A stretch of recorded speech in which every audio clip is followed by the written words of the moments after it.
Hey, how's it going? Welcome back. I'm your flight reviews geek, and today we're flying on Qantas' A330 to Hong Kong on flight QS127. After checking in at a kiosk, you will have to proceed to the backdrop area for any bags to be checked in. Traveling during the peak season is better that you reserve more time at the airport for longer waiting time for check-in and at the security due to the larger than normal amount of travelers at the airport. Sydney Airport has so many dining options ranging from bars, cafes, fast food and more, and I decided to enjoy a cup of coffee at the gate facing the tarmac. My flight departed at gate 26G, which I then found out that is an outer bay near the freight terminal, requiring us to take a shuttle bus to reach there. However, it was a bit of chaos as this small area is shared by multiple flights. This was a full flight and it took a while for all of us to board the flight. Boarding procedures were completed before we board the shuttle bus.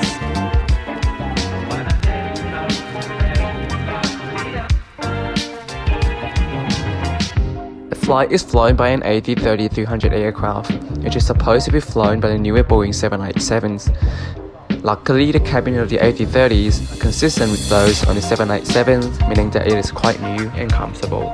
The A330 has a 242 configuration, and for this flight, I got myself seated at 41A, which is a window seat at the last row of the first economy cabin. Waiting at my seat are a small but comfy pillow and a cozy blanket.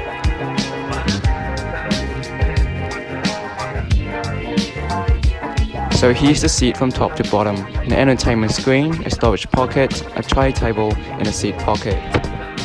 The storage pocket is good to store your phone while it is charging since it's directly under the USB charging port. The tray table is quite sturdy. You can place the laptop on the tray table and it will still stay relatively still, of course given that you have enough space to fit your laptop on it. Now let's do a simple walkthrough of the iView system. The Qantas iView system is quite simple to use. To view the newest movies on board, click on the New Movies button and you will be directed to the Premiere category and you will find the most updated movies. Controls such as the crew bell and light switch is conveniently located on the top right hand corner of the interface. To view flight information at any time, slide the airplane icon up from below and you will find the flight map and all the info you need.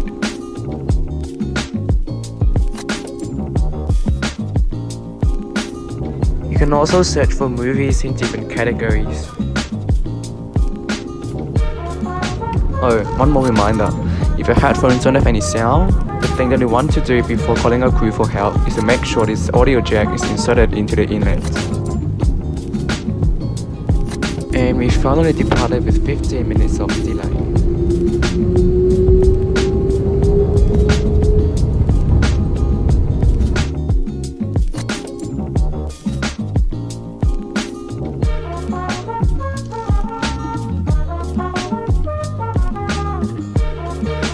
After takeoff, we were given our meal menu. The front page of the Qantas menus are created with highlights of some of the best views of Australia. Lunch and refreshments were served on this 9-hour flight.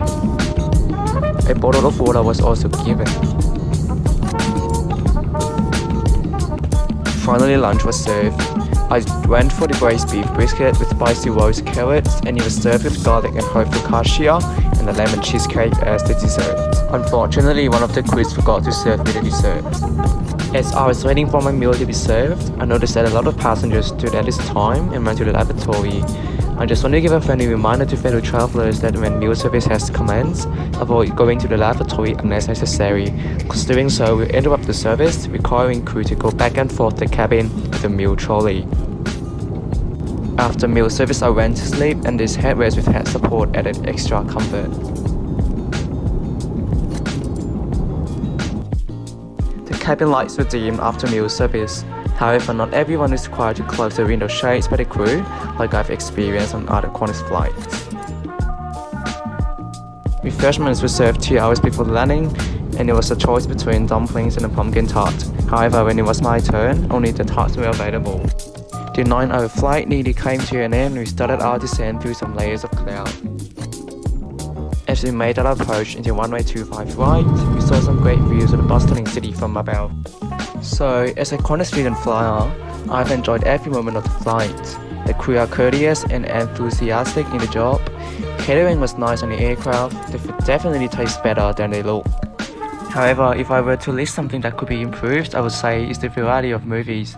Don't get me wrong, there are quite a lot of movies, but the range is quite limited, meaning that I couldn't find a lot of movies that interest me, and I got a little bit bored by the end of the flight, but everything else was up to standard.